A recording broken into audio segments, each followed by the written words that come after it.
You good? You ready? I'm ready. All right. Welcome to another episode of Doomsday Doopy Doo. I am Nick. I'm here with Chris. Nick? Chris, how you doing? I usually say hello to you, right? Sorry. You do usually. I kind of looked at you. That was my hello. Sorry. Okay. Yeah, you can't do Hi, that. Chris. It's audio, right? Yeah. Hi, Chris. How you doing? We tried that with the role-playing game when we were all talking about a map that only you and I see. Yes. You're over here. You're here and they're there. And up there is this. And you see this here? That's there. And the other guy is right here. Yes. And then the audience wait. Well, we got some people who seem to be interested in it. It's a pretty good show. I like it. If anyone who's curious about RPGs, I guess it would be worth checking it out, I think. And anyone who's hardcore and wants to laugh at the way I role play, that's kind of fun to do too. And it's a pretty good story so far. I'm liking the story. I think it's interesting. I think the funny dynamic is that you're new and I'm rusty. So it's like, and I even said it to you upstairs because we're doing the different format here. We usually do this show first and then we record the role-playing game afterwards. Right. Yeah. But the role-playing game is a little more taxing and we feel like, and this is, at least we have a format of what we want to talk about. So we figure we're going to flop it around. Yeah, and see how it goes. And see how this sounds. See if we run out of gas on this show. Yeah. I don't think we will. This one is more loose. Yeah. A little easier. Yeah, that is more structured. So, but yeah. So, and I haven't. I was telling Nick when we were upstairs on a break between the shows. I haven't role played. I laugh because I'm like, my friend and I always said, we're gonna role play forever, man. We're never gonna stop. And then we kind of went away, and there was just nobody to do it with. Right. I tried in the Navy, but Yeah, you think stuck on a boat, and you reach a certain age where you're chasing girls around and women, that becomes your priority, and that's like a lot of time and effort. So it's not like you have underway. We had a lot of time, but and so I laugh now to think that I really am doing this again because it's insane. I told my father, he goes, "You're what?" He goes, "You're 40 something years old," and I go, "Yeah, but it's fun. It is. I mean, I think I still always think like a DM. Like even when I read a book, I'm like, this is this guy's character, and he role played this guy. This actually was role play. Yeah, you could see it for sure. And some of it is. I thought R.A. Salvatore was, when he did Drizzt Do'Urden, this great character that he created, which was a really interesting fantasy character. I don't know that guy. Yeah. You have to be really dorky like me, but I just said that was his real character, and he had played him. But then I heard another story otherwise, and kind of shattered that. But, anyways, it's fun. It's like I said, very unexpected. Makes me laugh. But, yeah, no, it's cool. Yeah. I like it. And it's a little more mind expanding than your typical. Though some of these video games seem to be encroaching on it, except for like games like Red Dead, but they're not like that at all. There's still that whole. You're not in control of anything. You could be building a character and determining a little bit what he's going through, but this is when you're role playing. You're literally just you have a blank piece of paper. Yeah, the whole game belongs to you. Yeah, when you turn Red Dead on, you know who Arthur Morgan is, and it's established, and you get to make choices. But at the end of the day, he's not your character, and those choices are severely limited. Yeah, because I play Arthur Morgan too. Yeah, we play him very differently. And we have like a little bit, yes, and even though I'm going to hell, but anyway, but the stuff I've done apparently in the game, even while trying to avoid doing it, but yeah, I mean, there's only so many directions you could take. Whereas in your role playing, it was just I think it's very different. It is, and by the way, while we're talking about Arthur Morgan and your poor, we're going to refer back to the last episode where I was laughing. Oh my God, that was so funny. I was laughing so hard when you told me the story about such a horrible moment for me. I could tell, soul crushing, and I'm just an asshole laughing at your misfortune. Yeah, but it was so graphic. But it is? It's a graphic game. I've sent you pictures of when you've seen how I play the game. I've sent you pictures of how I play the game. It was tied up on the floor, but you did it accidentally. It was a misstep. There's some issues with when you have a bunch of stuff at your feet, like Yeah. I killed a bunch of people in a camp, and they all died around the campfire. And every time I went to try to loot them, it only gave me like the campfire options. Right. Like you got to start dragging people away from each other so you can do stuff. So that's why I was laughing, because I've seen the controls are like that. But just so you know, to dispel that this is screwing up your game, you can still end with very high honor. And the only difference with the ending is there is a different ending for low honor, and there's a different ending for high honor. There's no like different ending for like max honor and minimum honor. You know what I'm saying? And essentially killing this woman too was like a side mission. Because I know I've run across the woman on the horse. I've actually saved her. Yes, I've done it before. You see it? Oh, so you've also completed it properly. I've actually also accidentally shot the guy, and the freaking horse just ran off with a woman on it. I couldn't even catch it. It was gone, dude. So I was laughing because I was like, no, this is not going to affect you. So you've played it more than once, that scenario? You run into him all the time. There's certain ones you run into all the time. The guy that got kicked in the head with a horse that I told you about, I've run across that idiot like 5 or 6 times. Sometimes he's black, sometimes he's white. You know. Oh, okay. It's just a random encounter. I got you. Yeah, it's like if you're riding, there's a little white dot. It's a stranger. You can help them, and in helping them, you can get some honor back. That's how you raise your honor, but it's not going to make or break you in the game. If you ever lose a major piece of a major mission at the story point, you get to replay it from the checkpoint.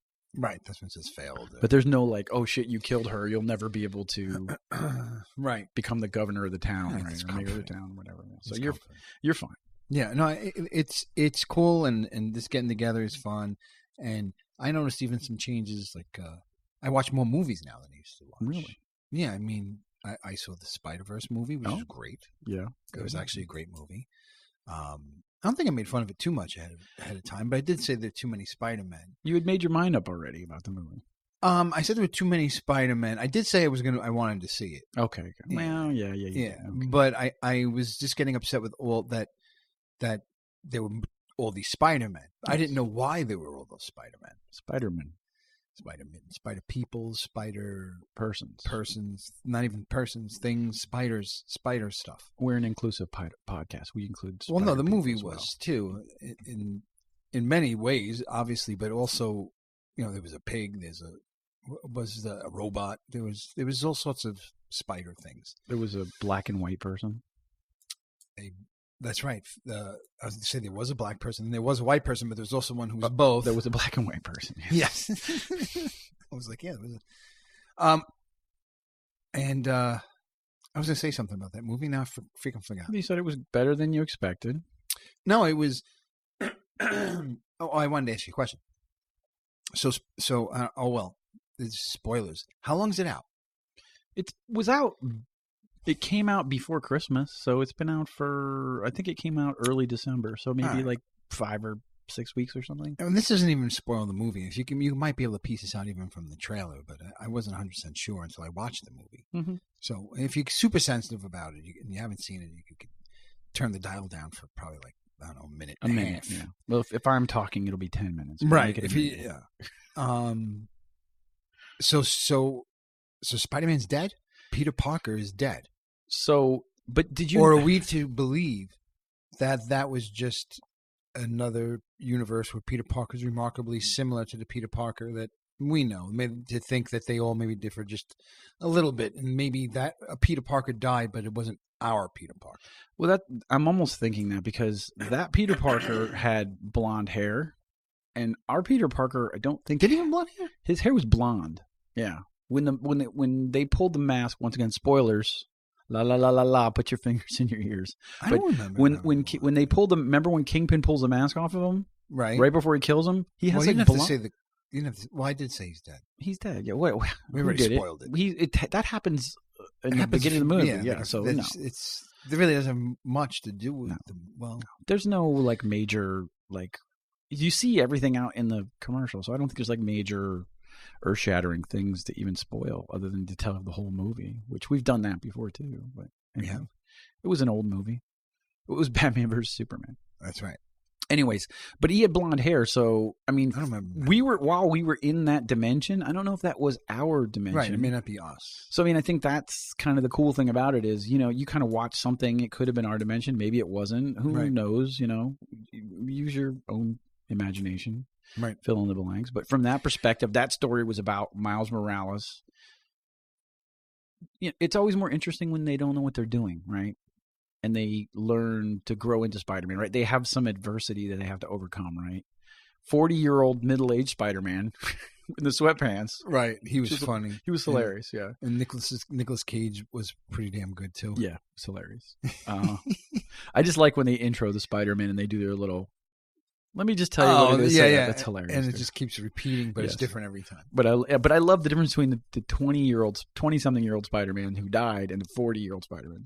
Yeah, and the Japanese girl Spider-Man was hilarious. That whole intro with the robot. It was great. Yeah, it was really clever, and I like the fact that it had its own take on the whole thing. It was very comic book centric, though. Like it was very close to that storyline. I really, really liked the artwork of the movie. Looked a lot different. Yeah, it was a lot different. And it was very comic book like. I would almost venture to say they should make a lot more movies in almost that same style, because it was a great way to watch a superhero movie, other than watching like when you watch even in the Batman, the recent Batman movies, even skipping over. I almost said Ben Stiller. Ben Stiller as Batman. That's hilarious. You know what I'm talking about. Yeah, Ben Affleck. Affleck. Yes. Affleck. Ben Affleck. Affleck. Even prior, like if you go back to Christian Bale and the Dark Knight and all this stuff, and with his super cool Batman outfits on, he still looks like a dude wearing a weird costume. Yeah, you're right. Like no matter how you got around it, Watchmen was great. There was just almost like that was part of the comic book itself too. That it was almost it's a joke. It's comical. That the whole idea of these outfits. And so it didn't matter so much when they looked weird in those outfits in the movie. It was almost it was purposeful, but. When you're watching Superman and like, what's his suit like, and Black Panther, they all look. It's like what? Like if you were gonna fight crime, you would not put something like that on yourself. But for some reason, when it was drawn, that whole thing goes away. Yeah, completely goes away. Yeah, but you don't want it looking like Bugs Bunny either. Not that they look like Bugs Bunny. It just had a nice comic. It was like animation, but it felt like a moving comic book to me. Which I thought was interesting. They should make more movies that way. Yeah, I think that's a new style, and you're right. I think it's going to be copied just because it's very successful. I think it win? I think it won an award. Yeah, it did.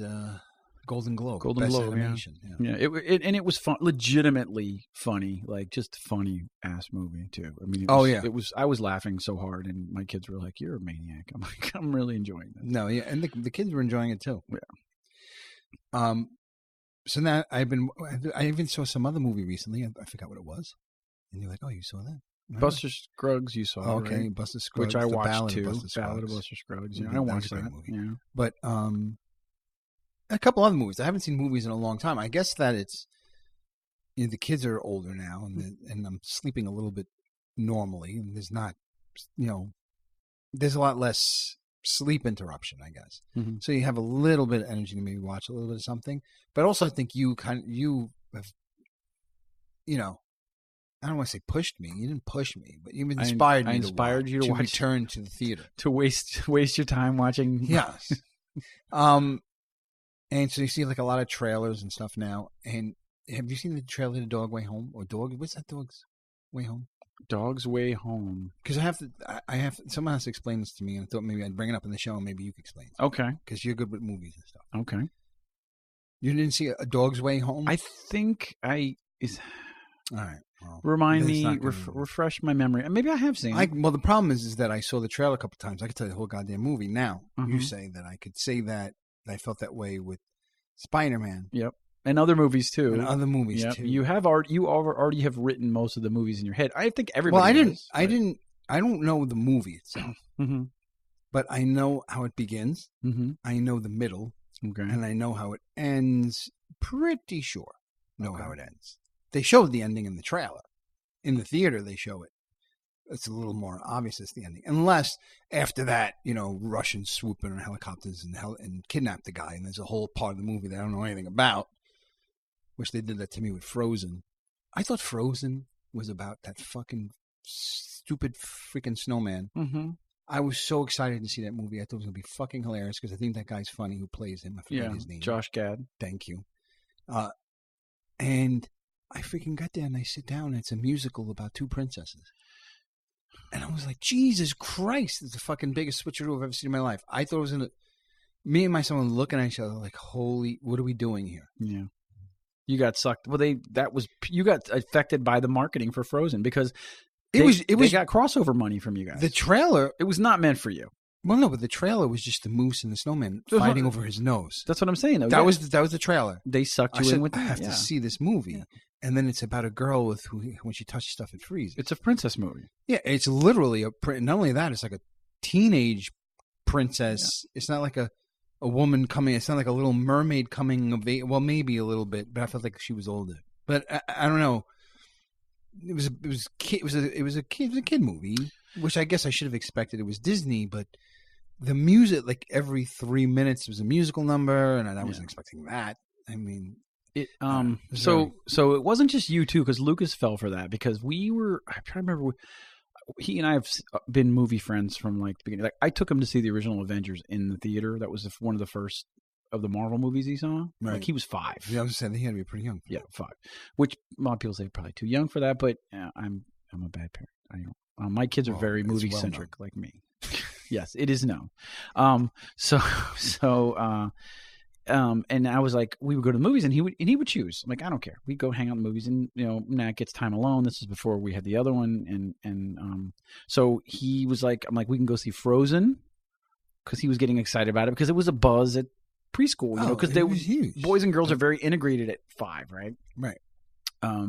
And the girls were all about it, and he's like, oh yeah, and it's got the same thing, the snowman and the reindeer and the guy, and this is gonna be great. It's an adventure, and they're going to defeat somebody. Yeah. So it was about the two of them and their fumbles through life, on the way to some comedic, like Shrek, slapstick comedy, that kind of, right, like Shrek. Like I was expecting a Shrek-like movie, which still fits within the Disney's scheme of things, No, it's within I mean, I had a really good idea because I had heard some of the music that was on the radio. That song was huge when it was out. And then I said, well, we can go see The Croods. That was a good movie. Which was a great movie too. And we did eventually go see it, but he's like, no, Dad. And I said, are you sure you don't want to go see The Croods? I think it was The Croods, or it was something like Wreck-It Ralph or Croods. That year was a lot of good animation. And he's like, no, Dad, Frozen. And we went to go see Frozen. Now, I don't mind musicals. Like I love show tunes, and I know a lot of musicals like by heart. I know Les Miserables, the musical, by heart. Thanks to my friend Jason, I know every word to Les Miserables. I could act the whole thing out. Yeah. Matter of fact, we used to act it out when I was 16 years old in my backyard. Between role playing, total fucking dorks. But shit. Anyways, but he's an actor. That's a whole other level of dorkdom. He has a reason because he was always an actor. Wait a minute. But I never had an excuse. No, I have to back up. Yeah. Okay, back up. So you're in your house role playing when you're 16? Yeah. All right. And you stop role playing, and like, when do you break out into Les Miserables? Like between lunch and dinner, or like after role playing, or in the middle of role playing? Someone goes, you know what? Fuck this role playing. Let's act out Frozen. I mean, Les Mis. Les Mis was a 3-hour movie play. Yeah, no, it's a play. Most plays are that long anyway. Right. There's an intermission and whatever. That's a play. But no, Les Mis I think is longer. I mean, it felt longer. my friend Jason turned me on to all kinds of stuff, music and stuff. And we would go in the backyard at night in Florida, and the weather was great. And we would pitch a tent. We would almost like camp out in my backyard, put the music on, and we would sing the musical. And it was about I remember the song. People with really great voices, and we would sing the men's parts, but then if it was funny, we would sing the women's part. It was just funny. We would act the whole thing out because we had seen the play. And Les Miserables had traveled to my town, and it had infected everybody. Like my friends who I would have never expected got into musicals, got into that musical. Just the other day, they posted on Facebook, I love this. Remember this? And I'm like, dude, I can't believe that you got into that. I got my dad into it. But because it's really good when you get into it, but musicals, I've seen it and I like it. The movie is amazing. But I didn't go outside and sing it with my friends at 16. I'm not saying you did anything wrong. You're acting like you're defending yourself, like I'm accusing yourself of something. But I'm not. I just think that's fascinating. You've been to my house for karaoke. You know, I'm not ashamed to sing anything. I mean, I'm pretty sure I sang about 3 Morrissey songs. That was my friend Jason too. It's just fun to sing, and I don't know. I don't know if I heard the Morrissey songs. You probably missed the Morrissey songs. Yeah. Actually, I might have done that in New Year's Eve. You guys snuck out into that. Like karaoke had started for a good hour before I realized it, I think. Yeah, maybe. Yeah. But anyway, so yeah. So they in the trailers. Yeah. What I'm trying to say. You got sold. I got sold for Frozen. Yeah. And it's Dog Way Home. The dog's a puppy. You see the dog, a little brown dog. I don't know what kind of dog it is. You see when he's a kid, and they grow up together. Mm-hmm. They get separated. This is the trailer I'm explaining to you. They get separated. I don't know how they get separated. That they didn't say, but somehow the dog is far away from home. Okay. And he has all these trials and tribulations, or she has, as she works her way back to him. Yeah. On the way, it looks like she saves somebody. Maybe she saves 2 other people. They don't really say in the trailer, but that they show one. Mm-hmm. It was an avalanche. It looks like she dug them up. Looks like she smelled them. I mean, they freaking. No. She changes everybody's life along the way that she comes across. Along the way, like Forrest Gumpy. Yeah, it enriches them and makes their lives better and moving towards. It was a canine Forrest Gump. Well, you know why? You know why that sounds familiar to you? But then, it's been told a million times. It's Benji. Right? Isn't that fucking Benji? It's every Benji movie? Every Benji TV show. Lassie. Same shit, right? Gets home, and then in case you're wondering, because you have all this tension, I guess, building up, is this dog going to make it home? Mm-hmm. First clue is it's in the title. Well, yeah. I guess. Maybe that's where I went wrong. You obviously don't give a fuck if you're watching it because the title says the dog gets home. They buried the lead. Take a drink, everybody. But in the trailer, the dog gets home. I mean, that would be like if you watch Rocky 2 trailer, and they showed at the end, in the trailer, that raising Sylvester Stallone's hand, and he yells, "I did it," and the trailer ends. Yeah. I mean, picture that for a minute. Like, wait a minute, what? You just showed me the ending of the movie. What? And for me, part of a good story is wanting to know what happens next. Mm-hmm. If I want to know what happens next, it's a good story. Okay. It was one of the reasons, like, I mean, not the greatest piece of literature, but in terms of telling a story, he's pretty damn good, Dan Brown. If you pull out the Da Vinci Code and start reading it, it'd be very hard to put it down because you constantly want to know what happens next. It's a mark of a good storyteller. And if you're telling me what happens next all the way to the end before I even sit down, I'm a little deflated. Now, you're right. Is it possible that they only showed me that to trick me? Either you're tricking me, which is disingenuous, mm-hmm. or you showed me the movie. Either way, I'm kind of not happy. But keep this in mind. Your idea of what's entertaining. And there are people out there who don't want to be surprised. They feel jerked around by something that's tricking them at the end. They want to go in and not feel the tension of, I'm worried about this fucking dog for 2 hours. I know the dog makes it home. I just want to see all the happy parts of the story. I know it's going to end happily. Who are these people? Well, I think probably a large portion of the population. Yeah. I mean, for me, if I write that ending and I want it to be different, is the dog is basically gets home and she's like exhausted and basically dying, and as she reaches her owner, she fucking dies. So you think that, and it's a tearjerker. It's a tearjerker in a sad way. Unless they're cutting in again, unless they're tricking you. But like you see, they play the whole thing, and at the end, the dog is older and it's gone through all this stuff. And then you see the dog approaching the town. I mean, literally the whole freaking thing. Approaching the town, looking like standing on a ledge, like over the town, overlooking, like, oh, wow, dog made it. Mm-hmm. And then running down the street and the owner turning around and going, it can't be.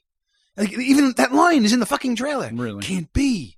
And the dog running back and him going, saying the dog's name and the dog running back. You're showing me the fucking ending. Why do I want to see this movie? I mean, now, maybe that happens somewhere in the middle. And then maybe she does die and she comes home in a stretcher. But then you really pulled the fucking switcheroo. Think about this too, though. There were movies that we saw trailers to that had shit in the trailers that was not even in the movie. Do you remember that? I remember that a lot for video games. Rogue One has a shot in the trailer that was released of she's at the top of that tower when she's trying to upload that code, right? Right. And a fucking TIE fighter, it was a great shot. Was not in the movie. Oh, yeah. I know what scene you're talking about. Was not in the movie, dude. There was another scene. Because her way out of that must have been so stupid. If the fucking TIE fighter's there, dude, you're done. You're done. You're done. Shoot the tower. Take out the communication. Movie's All you have to over. do is, pull the trigger. Which can't happen. Because think about that. You watched that movie knowing how that movie ended. You know the plan's escape. No, I didn't. No, because you know. I didn't know. They get to the start in the New Hope. I they knew have the plans. I knew they had the plans, and I knew they paid a high price. Yeah. That's all I know. Okay. But yeah. So I knew that in the blanks. They're going to fulfill this mission, but the mission turned out to be maybe something else. Maybe that's what it is with the dog way home. How you know that they get there? It's the journey, Nick. But spoilers. They all die. I didn't know they all die, and that they all knew they were going to die, and they died anyway. This is true. I mean, they went into it almost really knowing they were going to die. Maybe the dog dies. I don't know. That's the thing. I'll just leave it at that. It's so before we move on from movies, and we're talking about Star Wars, of course, which I think that's another thing we talk about every episode. Yeah. It's funny at work because my boss thinks I'm crazy because I'm a 46-year-old man who's been talking about Star Wars constantly with people, and he's like, "How do you talk about a 20-year-old movie or older than that even? How do you talk about a 40-year-old movie?" It's not a 40-year-old movie. It's 40. The original Star Wars came out in 76. Yeah, but they're still making the movie. I know, but I talk about the original ones like they just came out yesterday. Oh, the originals, yeah. Well, the good ones, you mean? Yeah. The original ones. And my boss is like, I don't know how anybody can talk about Star Wars constantly. The good one. The good. You know, the funny thing was I talked to a younger person and I'm like, "Oh yeah, what's your favorite Star Wars movie?" They're like, "Oh, the good ones." And I'm like, "What are the good ones?" She's like, Phantom Menace." And I'm like, "Oh, not the new ones." And I was like, "Oh fuck, dude, the new ones." So it goes back to that generational thing we talked about, where our movies were the original trilogy. Some people's movies were the prequel trilogy. Yeah, well, yeah, of course. And now there's a whole generation, your children and my children, their movies are the sequel trilogy. The sequel trilogy that is just, a complete passing of the torch. And it's not, and originally for us, the original ones were for us. The prequels were not for us. They weren't. And the sequels were not for us. I mean, we can enjoy them, but they're not made for us. You know what is? See, this is the exact same thing that drew me to Todd McFarlane and Image Comics. See how you're saying like what you're saying makes sense, right? I mean, new generation, new movie, new characters. Obviously, you can't play the same characters forever. They age too, and it gets tired. It needs to be new, even though it's not really new. It's just being rehashed. But most stories are. So they do that, and they do this whole passing of the torch. And like you said, each set, the first set was for us. The next set wasn't. And then the set after that wasn't. And me, I always feel like a little cheated. Like, okay, I got all this cool stuff. You know, when we were young, we were exposed to all this super cool stuff, but nothing was at where it's at now. Like the ability to do these things, to make a Hulk movie like that, for instance, right? Yep. But so what you want is for that next step to also be made for you. You kind of feel like, all right, the next set of Star Wars movie isn't for us.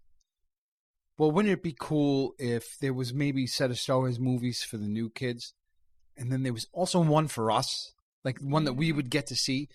So, like Todd McFarlane is making a Spawn movie. I don't know if you've heard about it. I heard about it. You heard about it. It sounds like it's going to be for us. I mean, that would be cool. It's rated R. Spawn is hardly in it. He's just like this thing in the back. It's a horror story. It's a rated R horror movie, Spawn. And I think it's going to be great. No, I mean, I think if they make it as a horror movie and not as a superhero movie, it'll be better than we expect. I think that's why Marvel is better than DC. DC are making superhero movies. Some of them are great. Like I said, or good. I'll say good. I wouldn't say I don't think Aquaman was great. Visually good, not great, but still at the end of the day, a superhero movie, just not one we had seen 55 times. So it was Wonder Woman was amazing because we had never seen the Wonder Woman story.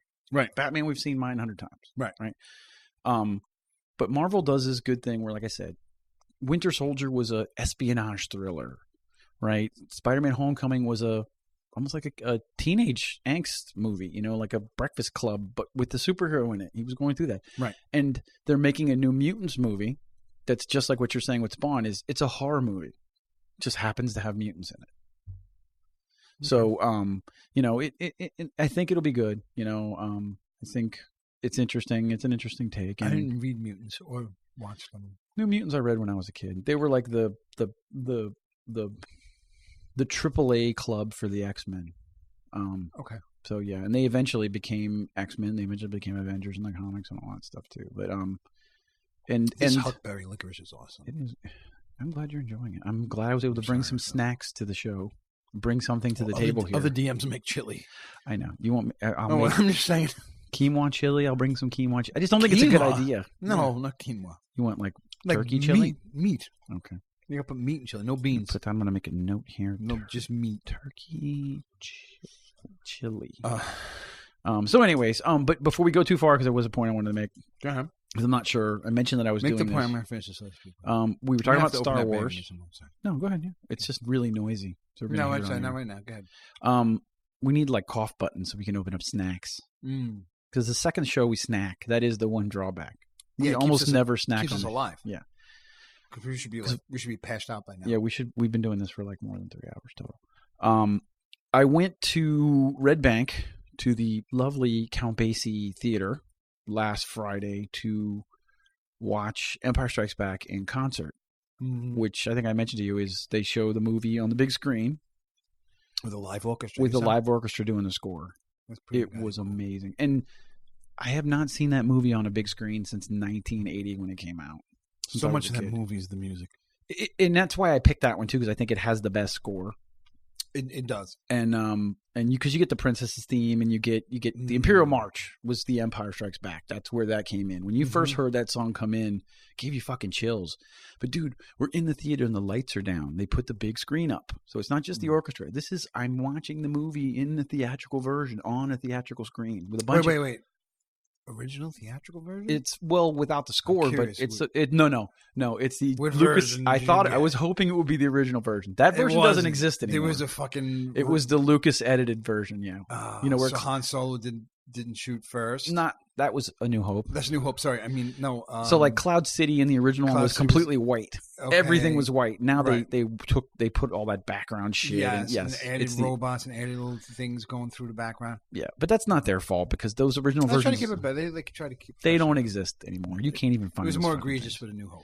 Yeah, well, New Hope it would look completely out of place because it was older. But you're sitting in the dark. They changed some of the story. Didn't they?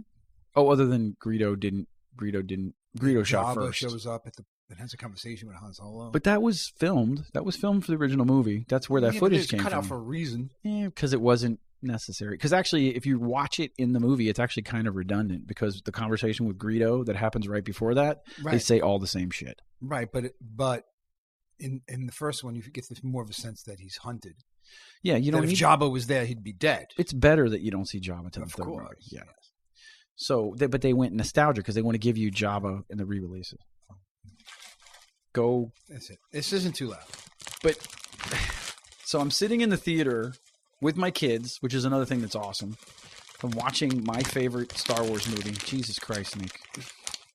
I'm trying to be quiet. It's right in the fucking microphone. You want one? No. I'm talking. Because we shouldn't be bringing this up again. I know I shouldn't. But then take more than one. I should take as many as you want to. Anyways, I know you're killing my story. I'm sorry. With the fucking licorice. I get it. You don't care about Star Wars. No, I love Star Wars. I know you do. This Empire Strikes Back isn't.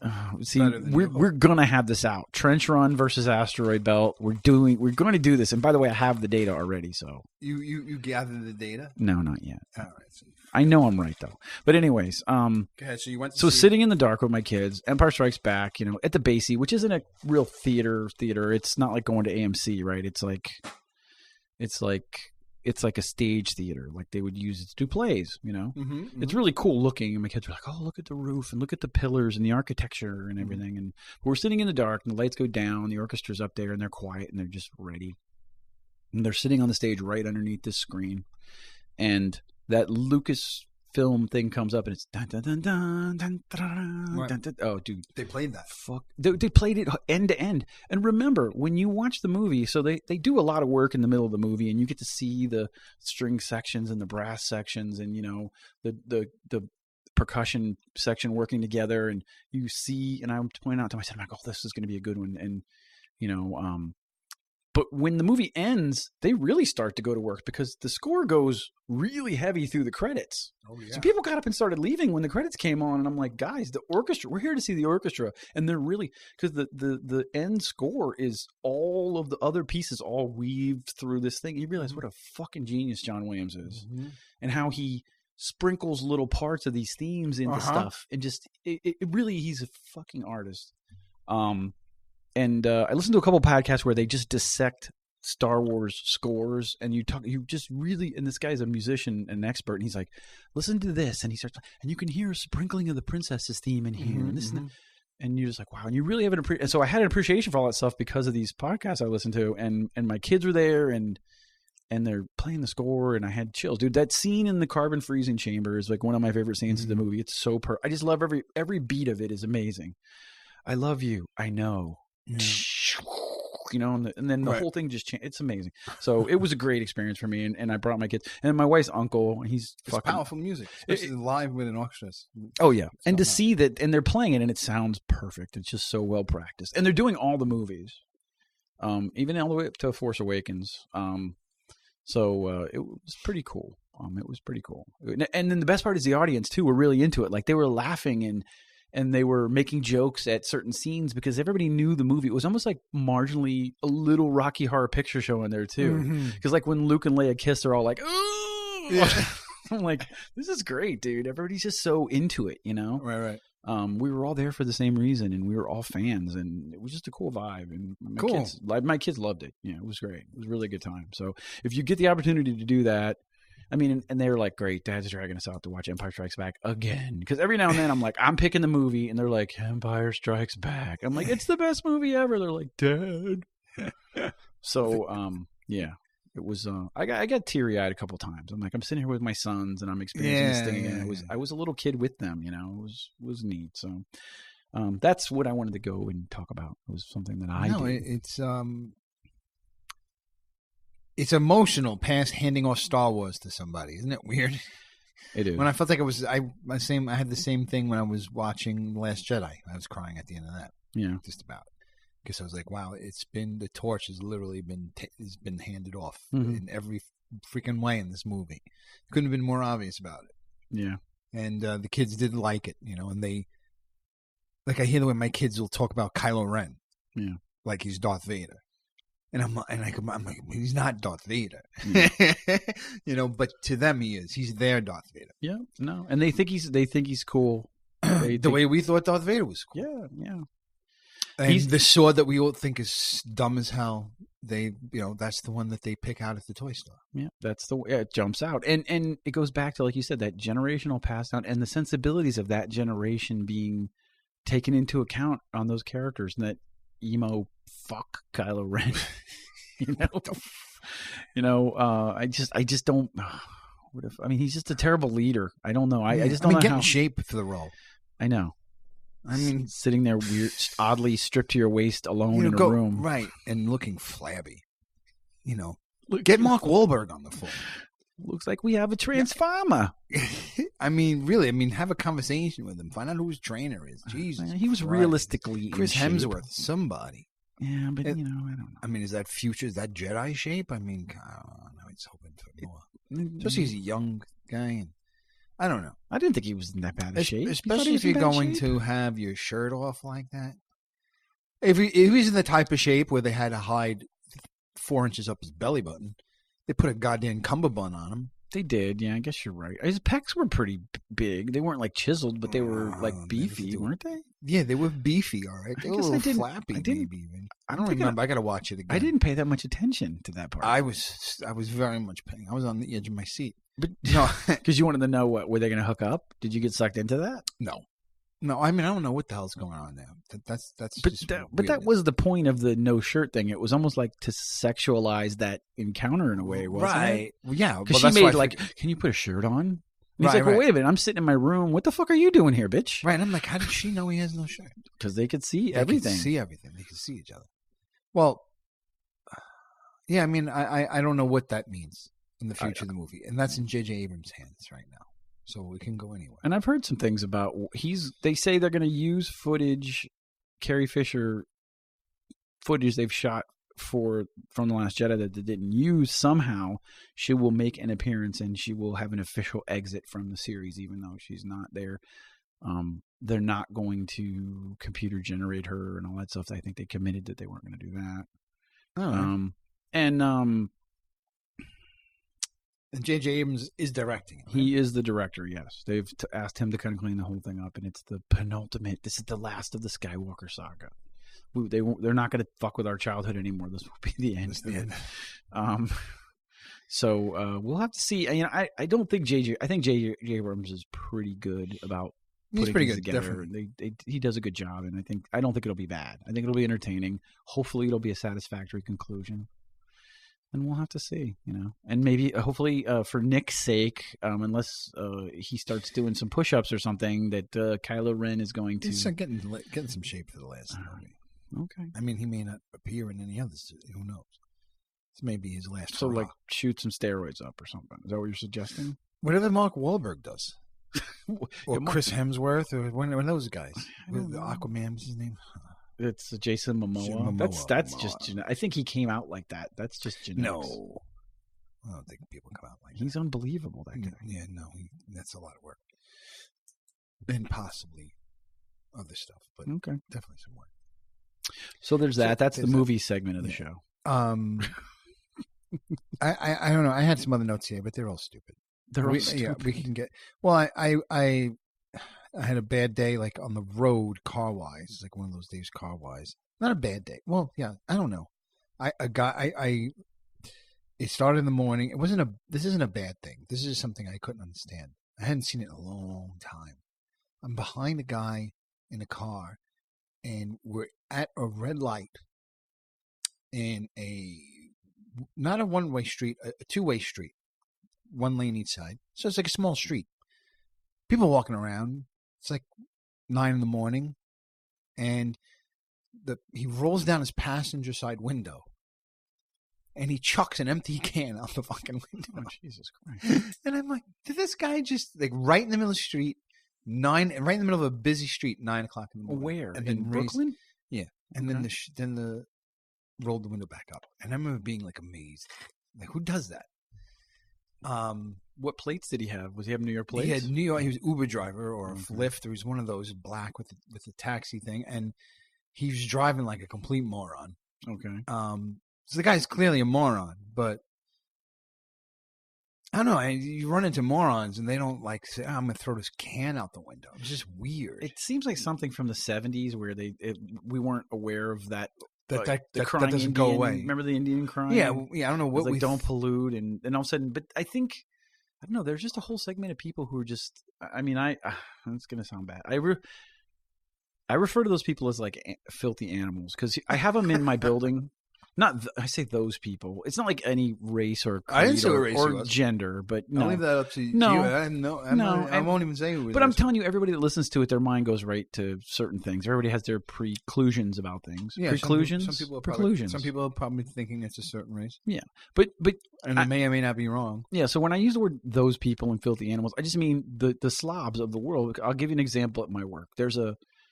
I got moved into this like common area, one of those really open floor plans from a place I used to sit.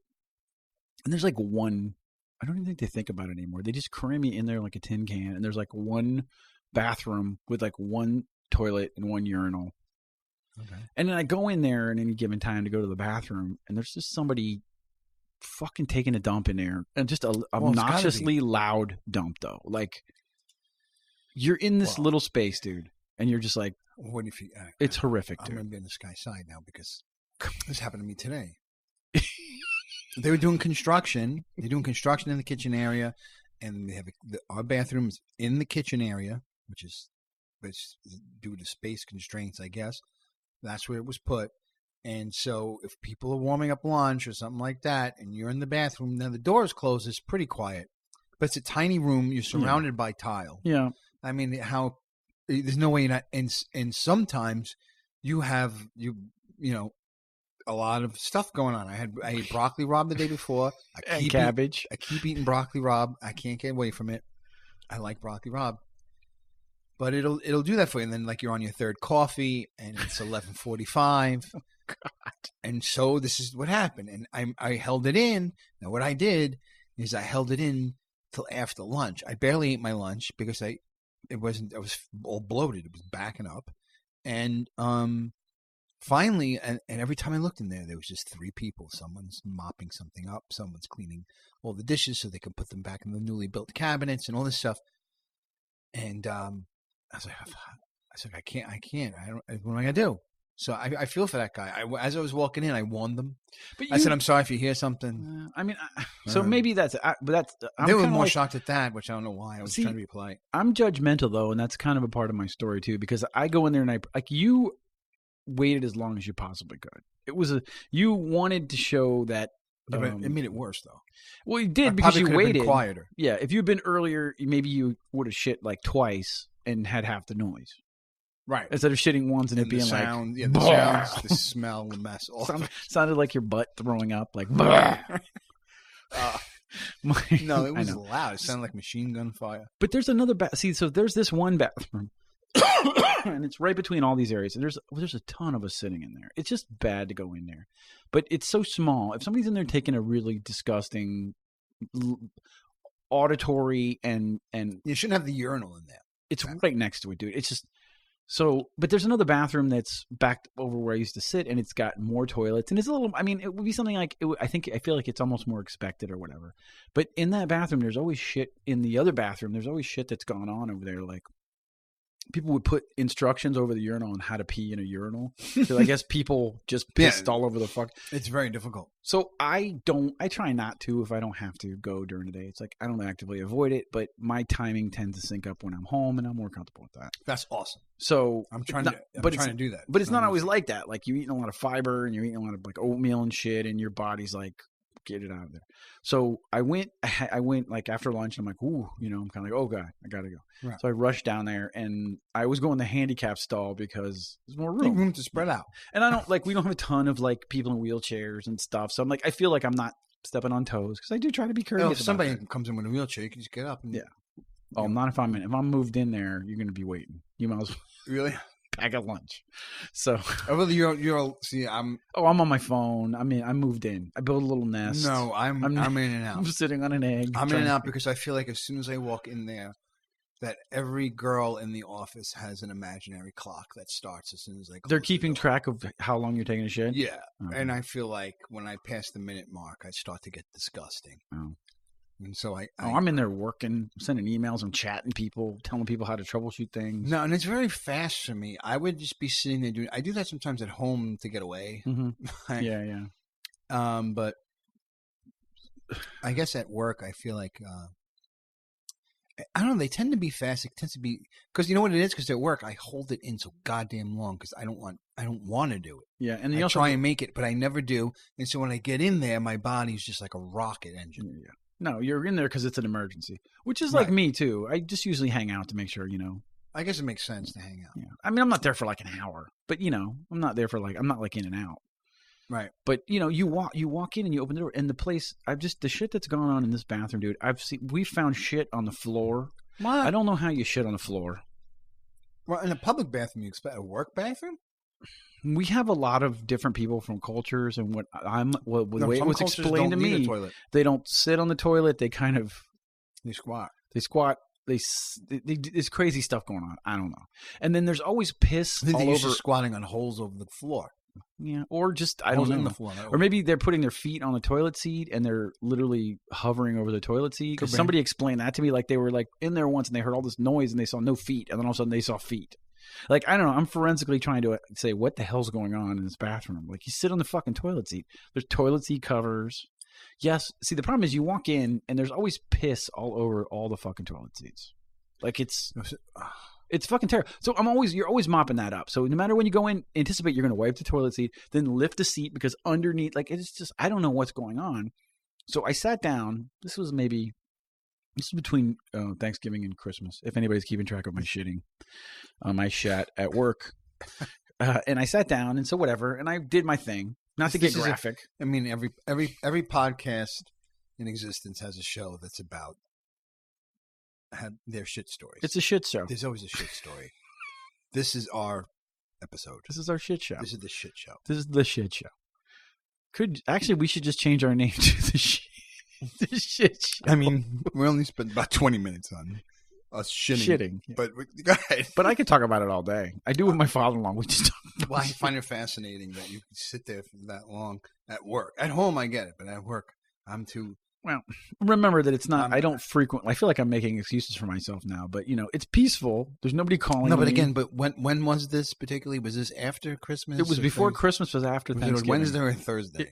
Well, I'm in the office on Monday, Tuesdays, and Thursdays. So, it could have been one of those. I'm thinking it was a Thursday though. Right.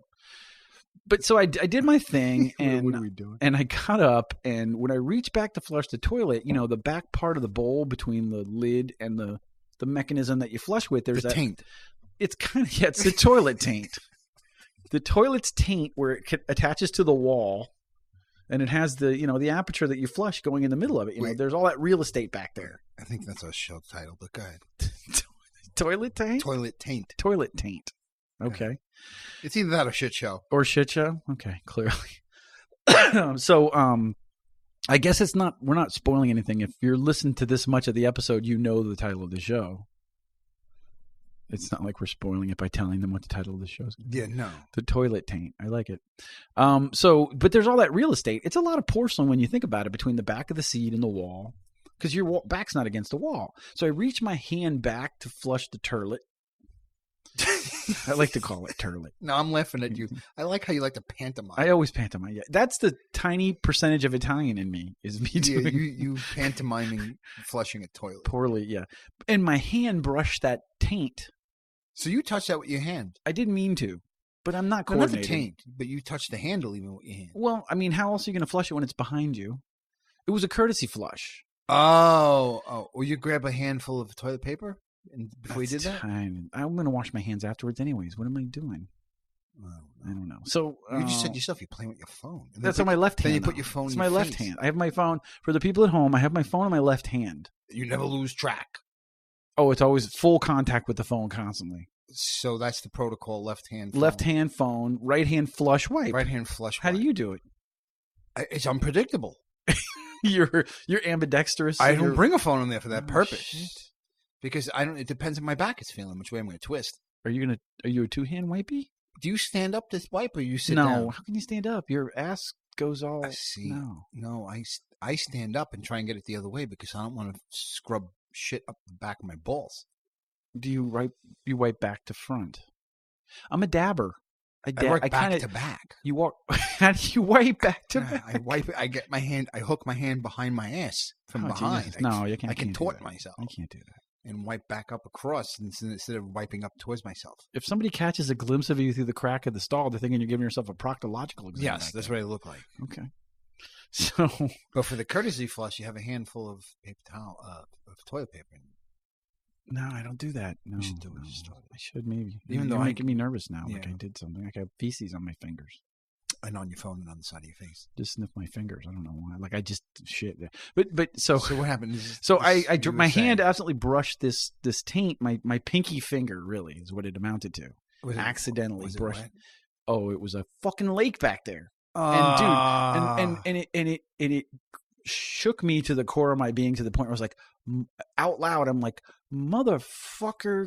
Cocksucker, motherfucker, fucking filthy fucking animals. It's exactly what came out of my mouth. Because I'm thinking, because judging on things, that's like protocol around there is just people are just.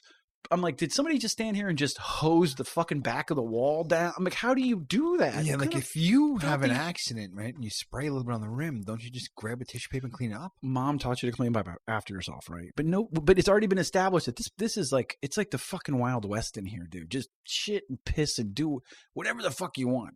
And somebody else will clean it up. And I'm thinking, some fucking piece of shit. And then I go right into a fucking staff meeting with my people, and I'm just fucking aggravated. You're pissed off. And I'm like, you're supposed to be relaxed after you're taking this shit. You should be happy. That's a bad habit. Yeah, it is. Like leaving in the toilet, leaving the shitter in that mood is shitty. Women don't understand why that's so pleasant for us, but I mean, like when I have a good shit, it's like I'm sitting there and the sky opens up and a ray of sun comes down and hits me, and the choir of angels sing. It's like the motion, the pantomime of the sky opening up. You like that and too. Taking a shit. It was a very ugly image because those hands opened up way too far. It was the sky opens, and I'm sitting there like this, and I look up, and it's just joy. Like tears are streaming down my face. It's beautiful. No, it is. It's a nice feeling. It is. It's just being under constant pressure and then being able to just release. Oh, it's relief. Relief. Yes, it's amazing. And and then to walk out of there pissed. That's a bad head. So I'm in with my guys, and I have this. Before I was one of the guys, and I was always. I talk about this shit. I do it in a pretty PC way at work, but I'm like, some filthy animal went all over the back of the toilet, and I put my hand in it, and my shirt. Oh, that's the other part. The tail of my shirt. Well, that's why George Costanza takes all his clothes off. That's weird too. Then that's if you're back there. So if I were you and I took all my clothes off and I got my hand around my back, people are like, "What the fuck's going on in this place? This guy's in here. That's why fisting himself. He takes his shirt off. That's before he goes to the bathroom. The whole tail of my shirt was soaking fucking wet, and I'm like, I was just pissed, and I felt disgusting. And I come out and I try to wash it and dry it, and I'm like smelling. I'm trying not to smell it, but I'm like, is it piss? Is it not piss? I'm aggravated. I go. I tell everybody, and the guy's like, well, I go, what else could it be? He goes, well, maybe the thing is leaking. And I'm like, oh, okay. Could be. Okay, maybe. Is it a one piece or a two piece? What do you mean one piece? Toilet. It's all connected, so it's all one piece. But the mechanism is there. So like is it like a tank on top of a bowl, or is it a tank bowl combo? It's connected to the wall, but then there's the pipe. There's a pipe up with the bait, okay, so it's like a regular commercial toilet. Yeah, it's a commercial toilet. So it could have been leaked. And it could be in disrepair. It's old or whatever. And as luck would have it, I went back several weeks later, and I'm like, you stayed out of there for weeks? Yeah. Well, no, I don't. I really don't that much. So the fact that I move in there, I feel like cumulatively, my shitting time probably would even out over days to be probably about the same as what you do. Wow. Like 5 minutes. Do you go every day? Yeah, multiple times. Yeah. Okay. Well, I've done twice a day.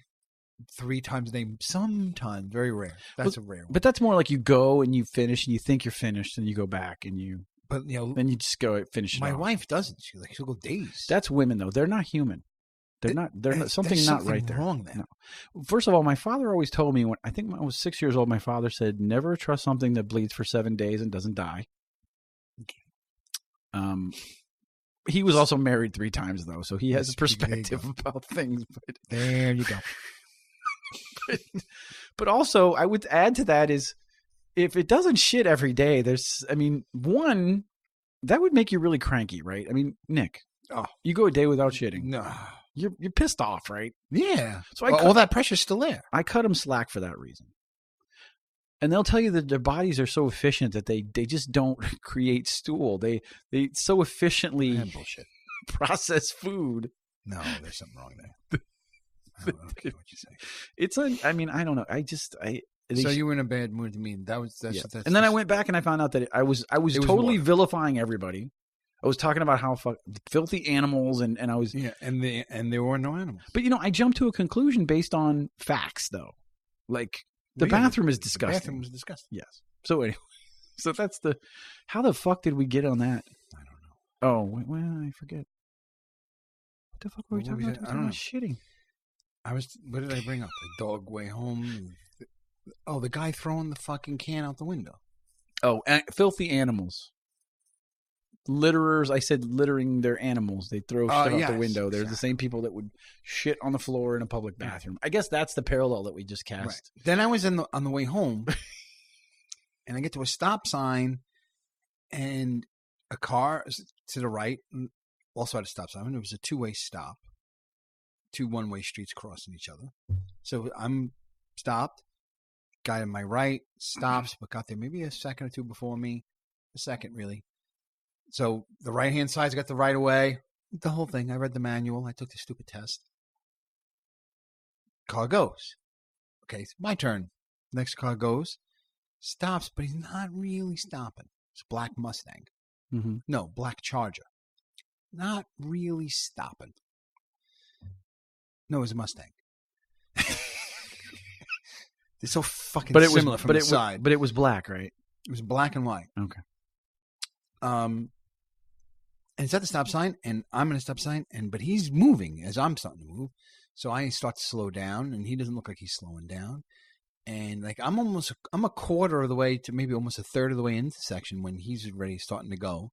And so I said, I'm just going to stop. So I stop a third of the way in, and he goes in front of me, and he's rolling now through the intersection. He's not even pressing the gas. He's rolling.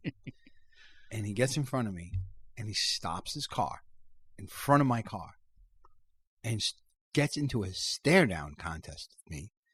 And he points 2 fingers at me like he's pointing a gun at me. And I don't know if he was trying to scare me. Mm-hmm. And I thought it was the funniest fucking thing in the world. I'm staring back at him, and I'm like, I had the biggest smile on my face. I'm like, what is this guy doing? He's pointing, first of all, fingers at me. Why are you stopping? Mm-hmm. I'm letting you go. Mm-hmm. I'm not screaming. I didn't beat my horn. You're going. Now you're stopping in front of me. I still didn't beat my horn. Now you're looking at me. I thought maybe either there was a car in front of you or you're trying to tell me something. And I'm like, well, what's going on? So I'm more confused than anything else.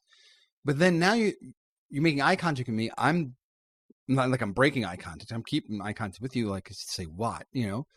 And then you're pointing 2 fingers at me. It blew my mind. I thought it was the funniest thing. And as he's sitting there like doing this and like staring me down, and it's having the opposite effect on me where I'm just like I'm trying not to laugh.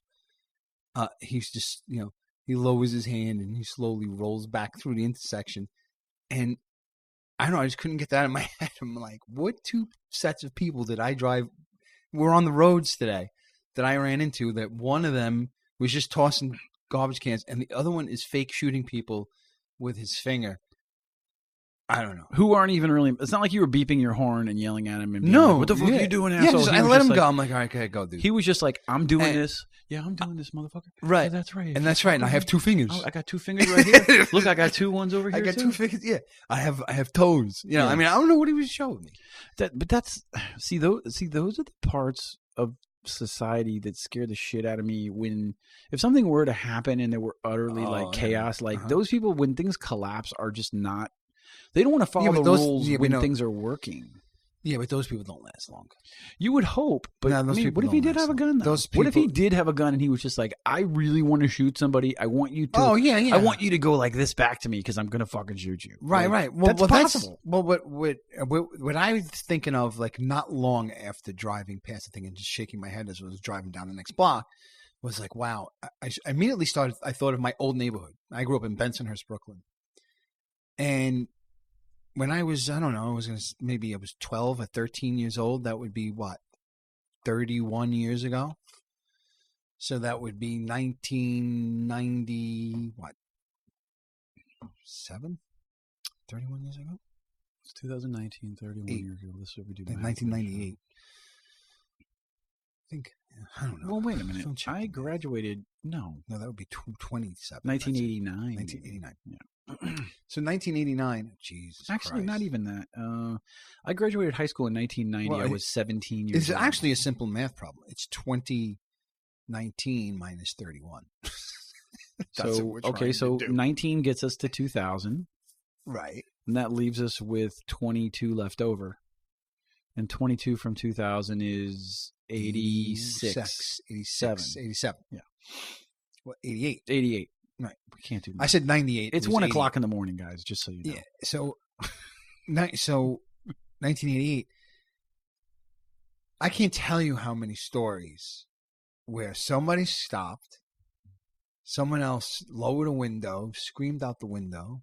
The other guys got out, pulled out a gun, killed everybody in the car, got back in the car and left. Yeah, just give me an excuse, motherfucker. Yeah. I just pictured that if it was 1988 and that guy was on McDonald Avenue, or if that guy an Avenue U, and did that to somebody and pointed those two fingers, he probably had a 30% chance of living. Yeah. No, I mean 70% chance of living, 30% chance of getting just shot. And it was like, why would you do that? What are you gaining? I don't get it. Like, how does he not know? How does he know I'm not a maniac? What did the guy look like? Well, it's because I'm driving a Subaru. Was he a young guy? Yeah. A Subaru is what did me in. Yeah, and he was driving a muscle car, so he was a younger guy in a muscle car. Look at me in Brooklyn. I got a small dick. And I have Jersey plates on a Subaru. Yeah. But I had a black wool hat, like pulled real low. Yeah, but at the end of the day, he looks at you. You're a fucking middle-aged guy in a Subaru. Yeah. You know, you're fucking. He's gonna impose his will upon you. That's true. The car is what did it. Yeah. Because if I was rolling old gangster, if I was in a Benz, maybe he could have at least thought twice. This guy could be somebody. I'm not gonna. Maybe, yeah. He could be a middle-aged guy in a Mercedes car. Like, you can figure that. I'm not a hitman if I'm driving a Subaru, but hitmen drive Subarus. That's what makes them hitmen. That's because, everybody thinks in the movie the hitman's going to drive a flashy car, right? Because that's a hitman would want to draw a shit ton of attention. Exactly. To himself. These people drive pieces of shit. Yeah. No, they drive something that's nondescript. But that's a big problem with society is that people, especially on the road, people get crazy, and we're not polite to each other on the road because nobody has that healthy fear that someone's going to yank them out of the fucking car and slam their head in the car door till they stop fucking moving. Exactly. You know, and it's just like the good old days. No, you're right. Like you said, in the 70s, everybody was like, "Yes, sir. Oh, sorry. No, my bad. Okay, go." Because it wasn't worth it. I remember driving down the freeway as a kid, and there's people fighting on the fucking side of the road, like they wrecked in the car, and they're fist fighting. Like there's no waiting for cops. No, which annoys me too. When somebody has a fender bender, pull over. But even more than that, I'm on 18 in the morning. It happens every fucking morning coming in, and there's always some idiot in the middle of the merge, and I'm like, the car better be smoking and on fire. I've been sitting in traffic for a fucking hour. Right. The bulk of my trip is not even the part that I'm at. Like, this is literally should take me 5 minutes. They're sitting there waiting for a cop to come who can't get there because they're in the middle. They touched fucking fenders. They exchange. I gotta get the cops. I gotta get the cops, and I want to report. Which isn't true. You just fill out an accident report. When the cops get there, they usually should have you move the cars over. That's the first thing they try to do. Yeah, but these idiots are like, no, we're doing it right here in the middle of everything. Right. And they need an accident report for this dent. You know what? Like, there's nothing wrong with your car. Stop, take pictures, get back in your car, and move over. Exchange information and move on. That's what the book says. Or move over and exchange information. Yeah. You don't want need to take your pictures, but you don't even need to do that. The accident report is absolutely nothing. It's not like it's all bullshit. It's not like somebody died and they're like, I can see from the skid marks that it's like, no, you dinged each other. It's always the guy in the back's fault. Right. Take a picture. Right. Move the fuck on. Right. Get out of my way. And those accident reports are, here's his story, here's her story, here's the drawing of what this guy said, here's the drawing of what that guy said. I think based on looking what I saw of the vehicle damage, which is here, and here, it looks like that the collision happened this way because that's what tells what happened. The damage on the car is what if the front collision too, though. Right. If the front is damaged and then the back of the other car is damaged, guess what happened? They he rear-ended. And so we don't need it every time. Right. It's the person in back's fault. The person in the back, no matter what. Right. So and then the cop will just word it and. However he words it, and that's it. That's the end of the story. And this is an accident report for your insurance companies. Don't fucking care. They just settle. They just settle. They don't care. Yeah. So I mean, it's like, why are you doing this thing? And you're killing everybody else's day. This is the start of my day. Starts like this. Yeah. No, yeah, I'm there all the time. Yeah. So yeah, now you probably have it worse than me, but what do I got to complain about? But yeah, I feel your pain, and I see it. You never driving fast enough in the fast lane in New Jersey. It's like, well, unless you're on the turnpike. You're doing 80, they want to do 90. You're doing 90, they want to do 100. Yeah. Get over. I'm like, holy fuck, dude. How fast do you want to go? I feel like I'm going fast here. I'm in a hurry, and you're like pushing me in the fucking slow lane? Okay. But I don't know. I'm old. It was a bad day in the road. Okay. Well, I'm sorry. No, it's not your fault. I know. But I'm just saying, I don't. I'm sorry. I don't know what it is about people, but some people just, I don't know, out there. So there's I don't know if it's a proverb or if it's a Chinese thing or a Asian thing, or maybe it's a philosophical, not theorem, or theory. What is principle? Principle, or well, this is a principle. It would assume that it's like been proven, but not philosophical has been proven. But if you say some philosophical statement, I'm not even making fucking sense. Like a philosophical, like an idiom, like a okay, I'll tell you what it is. The thought is philosophical thought, a school of thought. Okay, yeah, that sounds right. Yeah, that and I wish I could say whose it was, but I can't remember. That 85%, I think, of the population is stupid. 15% aren't. Of the 15%, 10% are like evil. And it's the job of the 5% to save the 85% from the 10%. Oh, wow. Yeah. And if you keep that in your head and you look around, it's like it seems to happen pretty often. So that's what, the sheep, the wolves, and the sheepdogs? Maybe. Could be. I don't know. Is that a book you read? The sheep, the wolves, and the sheepdog? No, it's a friend of mine's idiom, but yeah. Okay. It sounds similar. He believes he's a sheepdog. Okay. To protect the flock from the wolves. Yeah. That's the same idiom or school of thought or idea. Philosophical idea. I don't know what you call it, but it's one of those things. And I see it on the road every day. Maybe the road's a bad sample. I don't know. Yeah. Anyway, so what time is it? I don't know if we have time for this list. How far are we into this? We have an hour and 15 minutes. I don't know. I think this is going to go quicker than you think because so we talked about, it's funny that we talked about things collapsing because we were talking about society collapsing if something ever happened. Uh-huh. And so we were looking at these lists. I thought that's all not a bad segue. And I think it might go quicker than you think only because I don't know. I don't even know how entertaining what I wrote down is going to be. This list warrants some serious discussion. Okay. I think it warrants. So you want to save this for next time?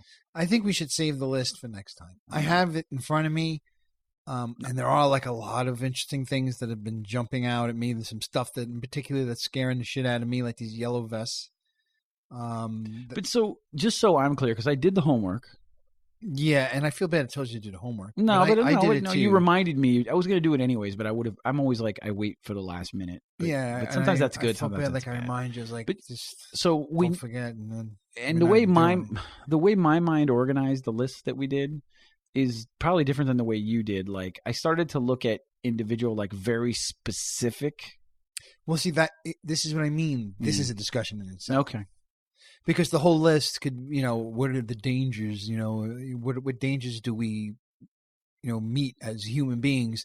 And it could be one item, and your heart stops. Okay, that handles everything on my list. Yeah, you're right. And every one of these, you're afraid of what? You're afraid of dying. What is dying? Your heart stopping. Okay, so my heart. So there's just only one thing on the list. I can get as vague as that, or I can narrow down. Well, or way. What do we mean by end of the world? Do we mean do you say war, or do you say war with China, war with Russia? Are those two different things, or is it just war? Are we going to go with where the way our minds organized it? Right. I think you go with your list. Okay. And then I have to defend your list, and then I have to defend my choices, and then we can put them up, and maybe other people will put up theirs. But they're all. I wouldn't say they're all world ending. Okay, yeah, but they all require. They all would require a life on Earth ending. Life. They're not all life on Earth ending. They're life threatening. Life. Okay. See, to the point where you already thought about it differently. Like you need a bunker. A situation where you need a bunker. It still works the way that I thought about it. My approach is different though, and I think if we're not doing this now, we should not say anything else. No, I just want to make sure that we're on the same page, that we're talking about the same thing. No, I don't want to then be like, oh, that's not. No, at the end of the day, yes, we are at the same place with our answers. Yes, the approach was different, and that will feed into my argument. So I don't want to say anything else then if we're not talking about this now. Okay. So we just totally teased the audience with what. You want to talk about my son's 12-0 basketball game? Again? Yeah, we can end this. I think we beat you like 20-1. No, the first game of the season. Your son wasn't on that team. He was on that team, yeah. I don't remember him playing. He was he's not. Well, maybe my son got beat 12-0 twice because you weren't there that day. You weren't there that day. Right, so that's what happened. You went to 1 12-0 shutout, and I went to the next one. No, you guys got 1 point. No. You guys got 1 point. It was the first game of the season. You missed it. You had the doubleheader that weekend. This is fucking boring, everybody. It was 12-0. Well, yeah. No, I think it was 4 quarters of basketball. Yeah. 4 quarters of basketball is 12-0. 12-0. Well, but it's possible in this where they're at. Oh, yeah, it's possible. It took work to be 12-0. I couldn't. Like if you like you could throw all sorts of things on that court and give them a bunch of balls. It's and for the amount of time, it's not going to be 12-0. But they're learning a lot of things, and I'm not knocking them. At this age. And listen, also the question I want to ask you is, I know who your coach is. How is he do? How did he do with it? Oh, he wasn't there that day. Oh, okay. So that wasn't that bad? No, it wasn't. Because the first game of the season, he was... Oh, he's losing it. Right? Oh, he's losing his fucking mind. No, I mean, they're trying. The kids are trying. Yeah. They don't know how to play. They're little. The rim is at full height. The ball's a full regulation-sized ball. They don't know how to dribble. Their hands are tiny. I don't even know if they should be playing with the ball. And the defense is all over the place. So actually, it's not a full-size ball, is it? I think it's... I don't know. I think it is. I didn't really feel a difference. It may not be a full-size maybe not. Ball. But it was... I was like, oh my God. And you have to be good at the 4th and 5th chance shots. Shoot, it bounces off, grab it, then they rebound, shoot again, shoot. There's literally like 5th and 6th chances. They're just air balls and wrestling for the fucking ball. Yeah, a lot of that, a lot of fouls, a lot of free throw shooting, and they can't shoot free throws. Reach. Yeah, they're taking running starts from the 3-point line to. It can be ugly. Yeah. And like traveling every 3 seconds. Like, why are you calling traveling? Backcourt, offenses, backcourt, and 3-point violations, and then the 3-second two kids that know how to play on the game wait for you to get to that line, and then they press you. Yeah. You're not allowed to full court press. Yeah. So they wait for you to get to that line, so you get pressured right at that line, which is actually a half court press, I think they call it, whatever the hell they call it. I don't know. And it's just as effective because you can't take a step back. If you take a step back, it's a backcourt violation. It was happening all day long. It was... Yeah. No, those games can get ugly. We just have one kid who's like really, really good. I think we had 40... no, his name's not Brian. Ryan. It's not... It's the coach's kid. No. I don't know his first name. Oops, sorry. One kid, Ryan, is really good. Yeah, Ryan is good. He's on one of the other teams. He's on my son's old team. That was uncomfortable too because I don't think they wanted him back. So they just let him go. But the rest of the team is intact. It was one of those things, like, let him go. But he's on a good team, and he's got friends on there. He has a good time. And I think that's what it's about. They're learning still. They're not expected to be. The kids that are great are the kids playing travel and all that fucking shit. Too seriously. What I want you to focus on. You're focusing on the wrong thing. Okay. Help me focus on what you want me to focus on. I need you to focus on me. Oh, you. Oh, what you went through. Yes. Oh, okay. Jesus Christ. But dude, the kids. I was sitting in the stands for an hour and 15 minutes, and I watched a basketball game. It's 12-0. Can I have some fucking and how was condolences? How was your son as he came off the court after a 12-0 loss? He was pissed that he lost. He was pissed. And so, what did you say to him? I said, "You suck at basketball." Oh my God! Wow. No, I didn't say that. I was going to say. I thought I was. I said. That was. What do you say to someone who just lost 12-0? Here's what I say. You want to know what I say? Did you silver lining shit? No. Did you have fun? Yeah. Did you try your best? Yeah. Well, okay. Yeah. Do you want to play better? Yeah, right. But how does this help me? Well, you know what? I think taking a loss is an important thing to know how to take. Taking a bad loss. Life is not. You're going to take bad losses in life in every facet of your life. Yeah, but I've I don't know. I think I've deserved a basketball game 12-2. Dude, 12-4. I pay. Let me crystallize this. We're going to talk about sports and dealing with and watching sports. Okay. Let's talk about the last baseball game I watched this year. Let's talk about that experience. How much money I spent for those tickets. Getting to Yankee Stadium to watch the Yankees and the Red Sox. Oh, geez. Yeah. Paying that much money. Right. And then sitting there in the upper deck. Right. Great view of the stadium to watch the Yankees are a storied franchise. More World Series and more titles than any other team in any sport, really, right? Yeah. Hundreds of years old. Mm-hmm. All of the stories, all of the legends, all the ghosts running around in the outfield, right? Right. I watched a legendary ass whooping in the postseason that team has never suffered by their hated rivals. Right. I paid a tremendous amount of money and a tremendous amount of effort to get there. Sat next to my wife, who was so distraught she didn't speak for like 2 days. And dude, a 12-0 kids basketball game? It was I got hard. No sympathy for you. It was hard. I got no sympathy for you. And so, and you have to, it's like I told my wife, look, you have to, for every time we beat them, you have to take that. You have to be willing to take that. I'm also a Buccaneer football fan, and I suffer fucking regularly, dude. So I'm a professional sufferer. I don't hide when we lose. You got to laugh about it. You have to laugh about it. That's true. I know. I probably ruined your story because you wanted it to be fun. Than I am. I'm not a better person than you. I'm just a better loser than you because I'm practiced at losing. I have wrestling down here on the way. You want to talk about wrestling? You want to talk about when my son tried to intimidate the girl that he wrestled and then lost to her? That was the only reason he went to that match, was to do that. He just wanted to wrestle with girls. Yeah. No, not to wrestle the girl, but he wanted to do the standoff thing. Oh, yeah. He thinks he won, too. He thinks he won all those matches. He has no idea. And my older one was like, I said, shut up. He's 5 years old. He doesn't know. Wait till he's 8 before he knows what losing is like. You waited till you were 8. You didn't know what losing was like. Some reason James knew he lost the last one. He came off crying. Yeah. Well, there were. They raised one kid's hand. Right? Well, did he get pinned? No, just outscored. Okay, so that's, I don't know. Dean got pinned the second time. He still thinks he won. Which is fine.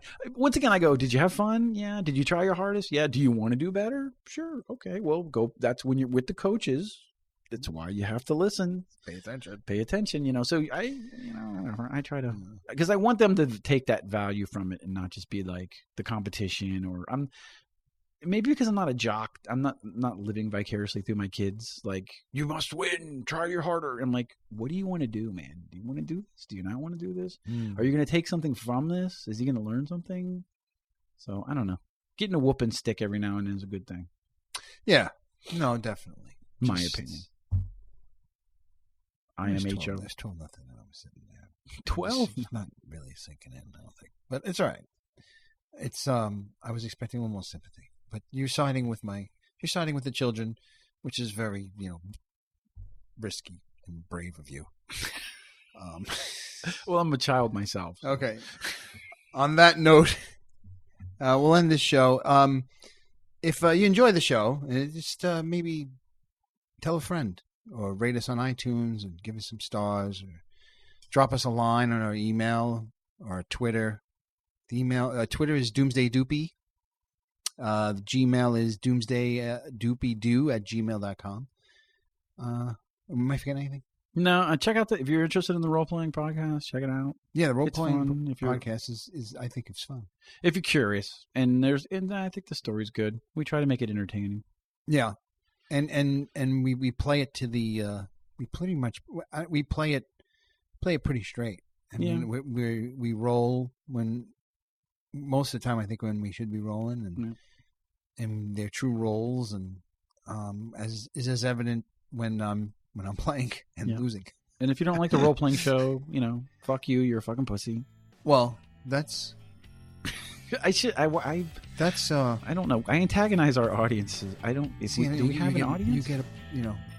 You shit on my basketball point, and then you start telling off all this. Yeah, but they're adults. I'm not gonna shit. I'm not gonna shit on kids. Adults shitting on the kids. Are shitting on the game. Well, I guess you were shitting on the kids. I'm shitting on how they play the game. But they're kids. They don't know any better. Adults, they fucking know better. Chris, these fucking son of a bitch. Okay, stop. Who cares? It's rec All right, basketball. I'm just saying. What the fuck? All right. Calm down. All right, so have a good one, guys, and I'll see you soon. See you later, fuckers.